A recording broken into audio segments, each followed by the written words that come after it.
Okay, question number 12. How much space do couples need apart from each other? This is where a lot of couples mess up because you could have the most beautiful relationship, but once you have too much time together, that can be detrimental. Just like too much time with anyone else, like too much time with the same best friend, the same, parent. Okay. So this whole talking term, I think, is very immature. I noticed that the term talking is only used in a certain community.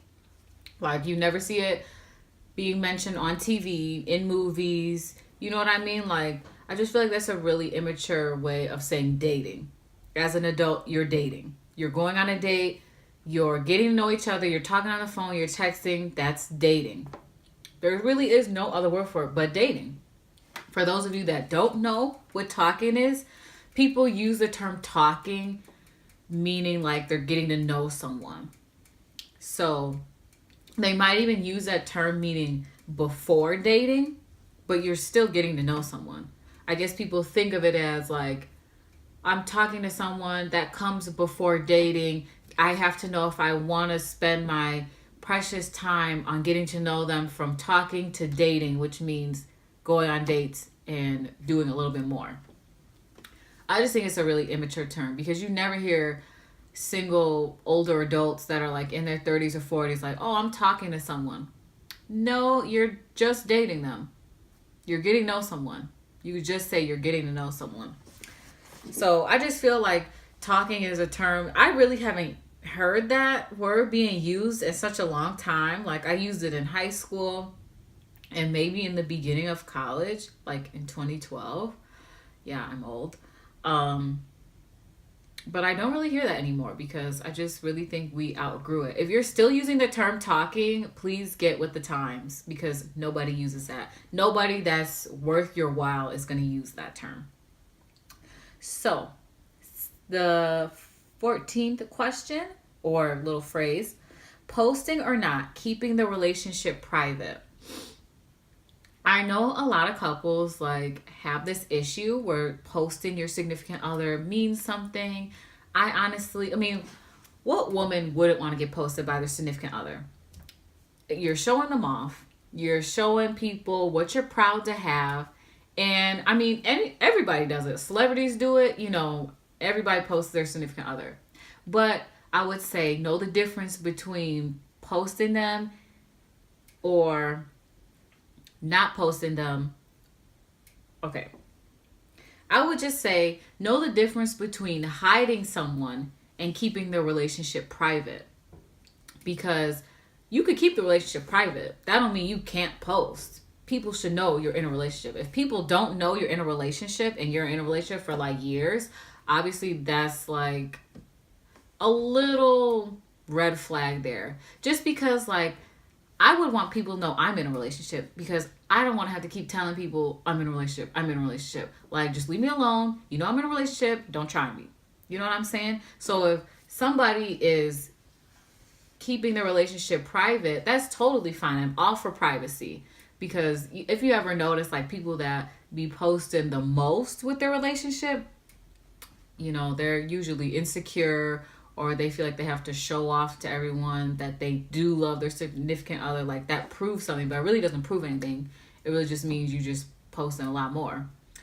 But anyway, I just wouldn't want to keep my relationship on private so much where people think you're single, because obviously you don't want to give that, message across.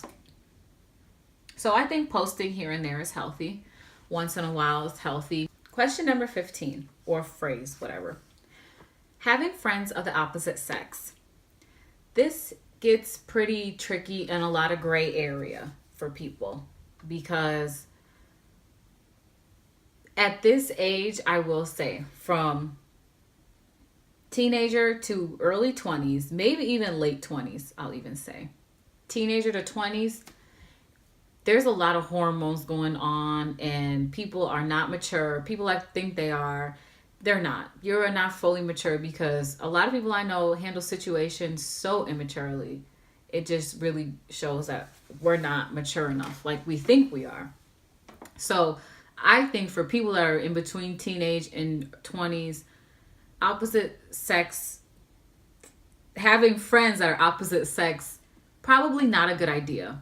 As a woman that's in a relationship, and like I said, this is as a woman that's in a healthy, committed, meaningful relationship, I want to see it prosper and go far.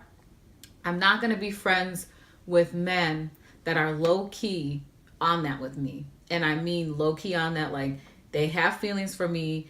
If I were to say, like, let's pursue something, they would immediately jump and, pursue it with me too. They're legit waiting.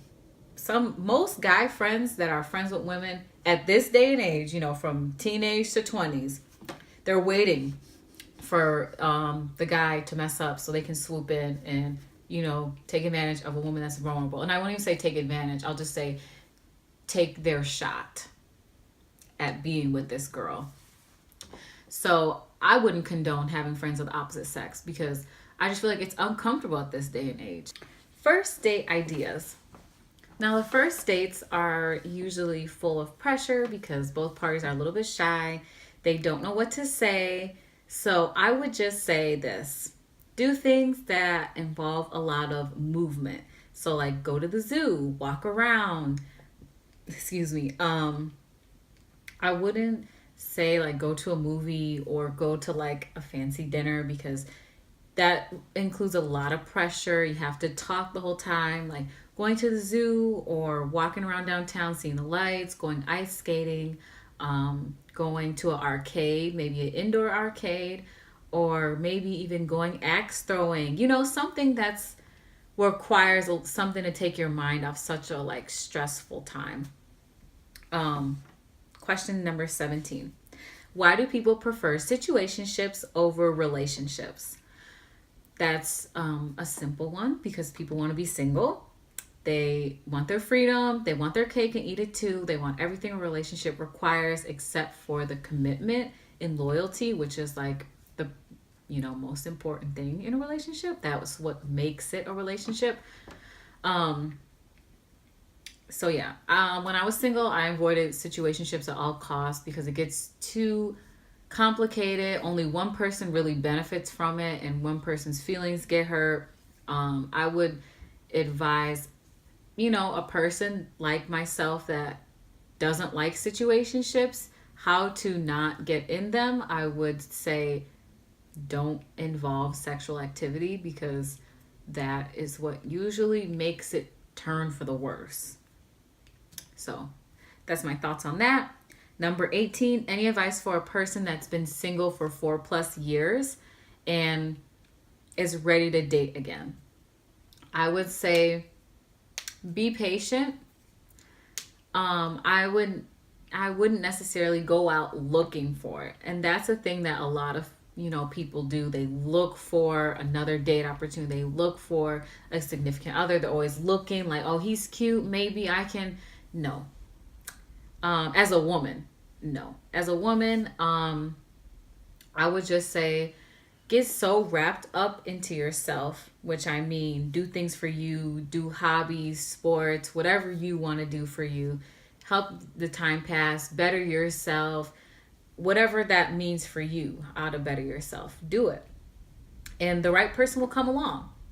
Now, this advice is for a person that is looking to date and hopefully looking for something a little bit more than dating, a relationship may come from it. I know that, some people, they don't want to date or they don't think a relationship might happen for everyone's future. Honestly, we don't know that. Someone might come along tomorrow and, surprise you. I would just say, don't think about it. Don't go looking for it. Don't force it. If a person, is texting you right now and they're not being consistent, let them go. Life's too short to be wasting on people that don't want to be in your life. If the person has shown you they don't want to be in your life, don't hang on to it. Delete them and move on. Because the right person that comes along, you're not going to have to show them how to be consistent, how to be in your life, how to treat you. They're already going to know that, and they're going to come and sweep you off your feet. So this is a little bonus situation question. Let me think. Okay. So a lot of men think that women, okay, so basically, you know how women always complain, men aren't this, men aren't that, all they do is cheat, this and the other. But a lot of men's feedback is that women pursue a guy already knowing that, excuse me, that women pursue a guy already knowing that he's a cheater, he's never faithful, you know, all of the above that women complain about. Already knowing he's like that, they still pursue him and get their feelings hurt. Do you think that's the woman's fault? So I actually had never looked at it like that until I got into a relationship and I was talking to my boyfriend about, you know, my friends and their situations, and he was like, well, that's their fault. Like, they knew he wasn't, you know, the type to settle down and be faithful. And I would really go back and forth with him about stuff like that, because I'm like, no, but at the end of the day, he cheated. At the end of the day, he did this and did that. But then when I really thought about it, I think they have a point. They really do. Because as a woman, you like who you like. And let's say you like, you know, this guy, biggest player in town or on campus. But he shows interest in you. And you think like, oh, like, he's probably going to wife me. Like, I'm going to be different from the rest of these girls that, you know, just give it up easily to him. And let's say you don't give it up easily. You know, you make him chase. Of course, he's going to chase. And then you get into a relationship with him. He actually puts a title on it. And everything goes good for the first couple of weeks. And then you realize like, oh, he's cheating on me. And then, you know, you take him back, this and that. And that's how that whole situation starts, where she's getting hurt. And then by the time she realizes like it's time for her to go, then she realizes like men aren't this. And that's when she starts complaining like all men are cheaters, all men, you know, don't respect women, this and that. But do you think that in the beginning she should have realized like, hey, I know his reputation, I probably shouldn't get involved?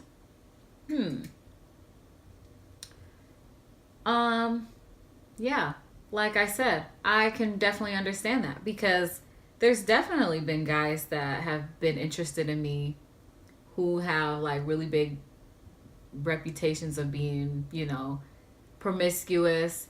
And I definitely wasn't interested in that, because I already knew like I'm not going to get involved. I don't need that drama. I mean, granted, I was pretty mature for my age in that aspect of like dating and who not to waste my time on.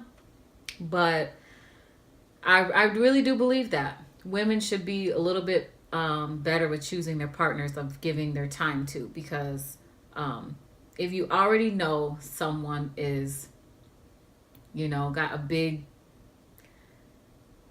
I don't even know what to call it, just, you know, that they're promiscuous and he or she just doesn't plan on settling down anytime soon, but they do with you, do you think that, you know, they change their ways so quickly just for you? Like, some stories, yeah, some stories that really does work out, but most of the time it doesn't. And I just think that like you can't, like I said, you can't force a relationship. You can't force someone to be faithful and to love you. You can't change someone. At the end of the day, that's really it. You can't change someone. If they spent so much time living their life a certain way and they enjoyed it, they're not going to change for you. You know what I'm saying? Especially if they know they're not going to settle down anytime soon. They're not going to change for you. And I really do think that that is true. Women do keep themselves around situations like that. And I've definitely seen it. I've witnessed it so many times. And then they come out bitter and they hate men. but it's almost like, you know, two people, it takes two people to like do the damage in a relationship. Like you also had a part in that too. It's not just the man. Yes, men, you know, they really do have a bad reputation, but women do too. But yeah, I'm probably not gonna finish this. This was such a waste. It was so hot. It was so incredibly hot. It like wasn't even good enough to eat. So thanks for watching my video. Go ahead and give it a thumbs up if you liked it. Like, subscribe to my channel. If there's any other questions that I missed or that you wanted to touch on, feel free to direct message me. Thanks for watching.